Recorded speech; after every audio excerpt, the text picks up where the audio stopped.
So let me make a few sharp points as a collective answer. One, no question, the world is more nationalistic than in the past. And a lot of that nationalism is economic nationalism and cultural nationalism. Uh, Second, I would say where India is concerned, we, in a way, are a standout. We are an exception. We are an exception because in this country, you could say, yes, we are more nationalistic, but at the same time, we don't see a tension between being nationalistic and being international in the sense of dealing more with the world and engaging more with the world. So the nationalism is not a kind of a negative sentiment directed at the world. In fact, people generally feel if you're going up, you should be doing more things with the world, not less things with the world.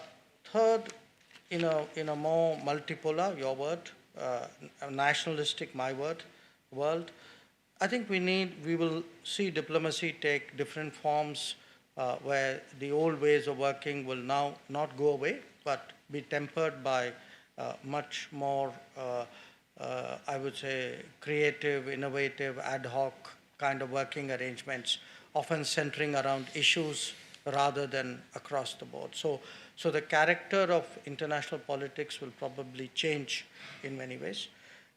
Four, I agree with you. I think a lot of multilateral regimes will come under stress.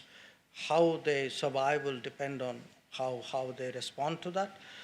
They will come under stress partly because of this nationalism that I spoke about. To some extent, a lot of them are also being critiqued for how well they work or don't work. So there's a kind of performance audit on multilateral regimes also going on. Sometimes that can take very unfair directions because if you do a performance audit with a very self-centered nationalistic view, then I'm not sure I'd agree with the conclusions of that audit. But certainly that too is a factor. So all in all, I would say a more complicated world, definitely a more interesting one, possibly a more difficult one. But where India is concerned, you know, you also made a reference to G2. That's something we have never accepted. We've never been comfortable with. I think partly what would also distinguish us from other countries is that we still have a very strong relationship with countries of the South. And we, in many negotiations, which you would have seen as trade minister as well, we not only stand for our own interest, to a large extent we voice collective interests of the developing world, G77, for example, certainly when it comes to trade or when it comes to climate change. So I think that's also a constituency for us. Now, when you look at all of this, you could on the one hand say, okay, it's all getting more difficult, probably true. But you could also say that we are in a very unique position, that today being a market economy, a democracy, socially pluralistic, we have comfort with the West. Being Asian, part of the rise of Asia, we have comfort with a lot of this rebalancing in Asian countries.